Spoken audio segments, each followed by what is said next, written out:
আচ্ছা, আমরা দেখতেছি এখন হচ্ছে প্যানেল 112 ধারা। 112 ধারাতে কি বলা হচ্ছে, আমরা একটু ছবি দেখে আসি।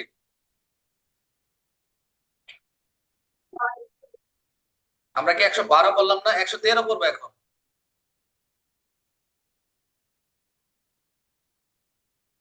আচ্ছা, 111, রাইট, ঠিক আছে। আচ্ছা, দেখেন, ঠিক আছে, 112। 112 হচ্ছে, মনোযোগ দেন, এখন ছবি কিন্তু অনেকগুলো দেখা যাচ্ছে। নাজমুল, দেখো তো অনেকগুলো ছবি না? জি স্যার। একাধিক অপরাধের দায়, এই যে একাধিক অপরাধের দায়, তারে বলছে, একে বলছে যাও তুমি তাকে কি করো, অগ্নি সংযোগ করে আসো। এবং এই অগ্নি সংযোগ করার ফলে এই যে বাড়িতে আগুন দিয়ে দিল, মনে করেন এই যে আগুন দিছে, এখন কেউ মারা গেল, এখনো এখানে খুন হয়ে গেল। হতে পারে না এই যে এখানে একটা খুন হয়েছে, যে সে কি জানা নাই যে তুমি বলে যাও তাকে ওই বাড়িতে একটা আগুন লাগাও। এই যে তাকে বলছে আগুন লাগানোর জন্য, সে কি কোনো, সে তার অবশ্যই তার জানা উচিত যে আগুন লাগাবে, ওখানে তো বাড়িতে শিশু আছে, বৃদ্ধ মানুষ আছে মারা যেতে পারে। এখন সে আগুনে কেউ মারা গেল, এখন খুন হলো, এটা খুন না? যে বলছে আগুন লাগানো, তাকে তো খুন করা হলো, যে মারা গেল। এখন এই যে অগ্নিসংযোগ দেখা যায় কাঁথা নিয়ে এরকম বাঁচাও বাঁচাও করতেছে, তাকে মেরে ফেলে।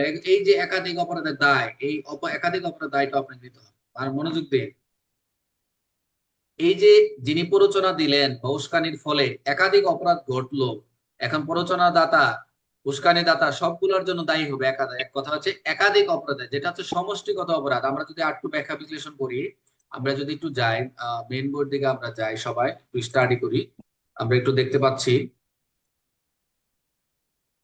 সবাই একটু তাকান স্লাইডে, যে আপনারা দেখতে পাচ্ছেন যে অ্যাবাউটর হয় লাই লেভেল, অ্যাবাউটর হয় লাই লেভেল, যখনই প্ররোচনা দাতাকে দায়ী হবে, কি হবে, দায়ী হবে, এটা হলো কিউমুলেটিভ, এটা কিউমুলেটিভ পানিশমেন্ট, এটা তো সমষ্টিগত। এরকম, যদি কোনো ব্যক্তি অন্য কাউকে অপরাধ করতে প্ররোচনা দেয়, যদি কোনো ব্যক্তি অন্য একটি কাউকে কাজ করার জন্য প্ররোচনা দেয়, অপরাধ করার জন্য প্ররোচনা দেয়, সেই পরিচিত ব্যক্তি পরিচিত কাজটি করে, যে বলে আগুন লাগাও, লাগাইছে, সেই কাজের সাথে আরেকটি পৃথক অপরাধও করে, এবং পরিচিত ব্যক্তি দুইটি অপরাধের জন্য শাস্তি পাবে। এই যিনি পরিচিত দিল, মনোযোগ দেন সবাই, মনোযোগ দেন, আই রিপিট, যদি কোনো ব্যক্তি একটি কাজ করতে প্ররোচনা দেয়, সেই পরিচিত ব্যক্তি যিনি দিলেন, যেন আমার শাকিল বললো যে তুমি রফিকের বাসায় যে আগুন লাগাবা, এখন এই যে আগুন লাগানো যে পরিচিত কাজটা করলো, সেই কাজের সাথে সাথে আরেকটা কাজ করলো, যেটা ওই যে আগুন লাগায় সেখানে ভিতরে একজন মারা গেল, আরেকটি পৃথক অপরাধ করলো।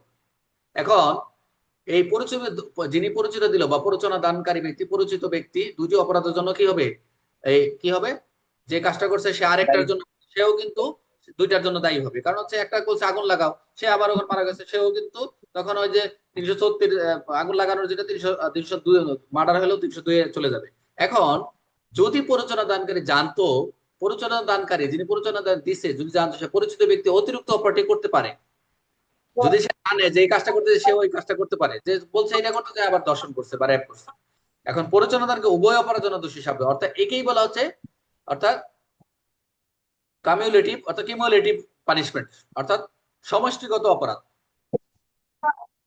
বুঝতে পারছেন, এটাই বলা হচ্ছে সমষ্টিগত অপরাধ। এই যে দেখবেন আপনারা মেন বই যেটা দেখবেন, আপনারা উদাহরণটা দেখবেন, মেন বই আপনাদের খুলেন, দেখেন এবি কে সরকারি কর্মচারী দ্বারা জব্দ করা প্রতিরোধ করতে বললো, মানে একটা জব্দ ডিস্ট্রেস প্রতিরোধ করতে বললো, মানে একটা সরকারি কর্মচারীকে দ্বারা করা জব্দ প্রতিরোধ করতে বলে। এ বি কে, বি কি করলো, প্রতিরোধ করলো, এবং প্রতিরোধ করার সময় সরকারি কর্মচারী গুরুতর আঘাত করলো, গ্রিভিয়াস হার্ট করলো। এখানে কি হলো, এখন এ বললো সরকারি কর্মচারী একটা জব্দ করতে আসছে, এটা প্রতিরোধ করে তুমি, এখন বাধা দিচ্ছে, বাধা দিছে, ঠিক আছে, বাধা দেওয়ার পর সরকারি কর্মচারী মারপিট করছে, তাহলে কি গুরুতর আঘাত, অর্থাৎ এখানে বি কি করছে, দুইটা অপরাধ করছে, একটা হলো সরকারি কাজে বাধা, আর একটা গুরুতর অপরাধ।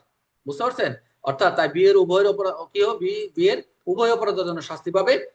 যদি এ জানতো যে বি এমন গুরুতর আঘাত করতে পারে, তাহলে এও কি হবে, এর জন্য শাস্তি পাবে। খেয়াল রাখবে, দুইজনই সমান শাস্তি পাবে। কারণ হচ্ছে যে জানে তাকে আঘাত দেয়, কিন্তু তারা যদি মারবে, যদি কানে কানে বাইরে জানা থাকে যে পুলিশ করে সে মারবে, শুধু বাধা দিবে না, তাহলে কিন্তু সেও কিন্তু, যে প্ররোচনা দিল সেও কিন্তু শাস্তি পাবে। এটা কিন্তু একটা কথা বলছে, জানতে পারে। সহজভাবে মনে রাখবেন এটা, 112 দ্বারা মনে রাখবেন, to to offence, true offence and true punishment, অর্থাৎ পরিচিত কাজ, অতিরিক্ত পৃথক এটা অপরাধ, কি উভয় স্যার শাস্তি। স্যার এটা কি স্যার 10-এর উল্টাটা না স্যার? 10-এ যেরকম এই পুলিশ মানে প্ররোচনা দিলে টাকা দিয়ে নিয়ে আসবে।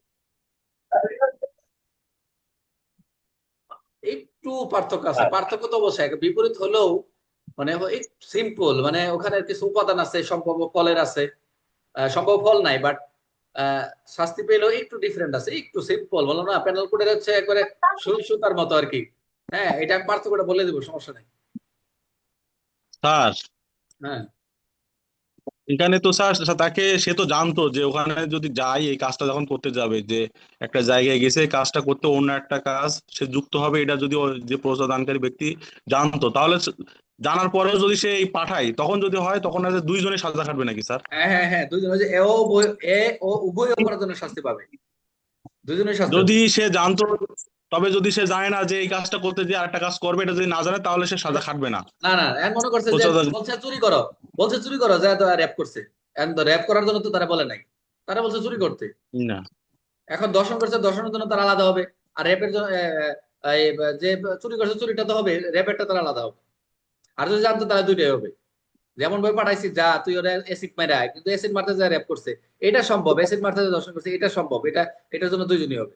খেয়াল করতে হবে ঘটনার সিচুয়েশনটা বুঝবো, আর এগুলো আমরা এত পরিমাণ ব্যাখ্যা বিশ্লেষণ পরীক্ষা নিব, এত পরিমাণ আমরা আলোচনা করব, হয়ে যাবে ইনশাল্লাহ, পার্থক্য থাকবে না। এখন প্রথম প্রথম পড়তেছে হয়তো, আগের পড়া অনেকেই আছে মাথার উপর দিয়ে যাচ্ছে, আমি জানি, আমি পড়াই আমি জানি এটা, যে যত কথাই বলুক আমি পড়াই আমি জানি। এই যে অনেকে পড়ে আপনার 107-20 পর্যন্ত ক্লিয়ার, আমি জানি যে কোন জায়গায় ফ্যাক্টরটা 109, 110, 11, 12, 13, এই তিনটা সেকশন সারা বছরই সবাই অ্যাবসেন্ট থাকে, বুঝে না যে কি কয় না কয়, কোনটার সাথে কোনটা কি পেছলাই। ওই যে ভাষ্য যখন পড়াবো আর একটু ক্লিয়ার হয়ে যাবে। তাহলে 100, এই যে কমিউনিটিভ পানিশমেন্টের ক্ষেত্রে সম্পর্কে বলেছে কোন ধারায়, 112 ধারায়। 112 কোন বিষয়ে সম্পর্কিত, সেটা হচ্ছে সমষ্টিগত শাস্তি। যদি বলে সমষ্টিগত শাস্তি কোনটা, 112। অ্যাবেটেরও কবে উভয় অপরাধ দায়ী হবে, অবশ্যই যদি সে জানতো অতিরিক্ত অপরাধ করতে পারে, যদি জানতো আর কি, উভয় অপরাধ হতে পারে জানলে। 100 এটা দরকার নেই। কমিউনিটিভ পানিশমেন্টের ক্ষেত্রে একাধিক অপরাধের জন্য পৃথক শাস্তি, একাধিক অপরাধের জন্য পৃথক শাস্তি ইচ্ছা। আর 112 অনুযায়ী অ্যাবেটের দায়ী হবে যদি সে জানতো অতিরিক্ত অপরাধ করতে পারে। 112 কোন অধ্যায়ের অন্তর্ভুক্ত, এটা হচ্ছে অ্যাবেটমেন্ট, এটা জানি। অ্যাবেটমেন্টের চ্যাপ্টার শুরু হয়েছে 107 থেকে, আমরা এটাও পড়ে আসছে আগেই মোটামুটি। আচ্ছা, সর্বশেষ সেকশন আমরা, এই শেষ না মোটামুটি, কঠিন এই আর একটা সেকশন আমরা চলে আসছে।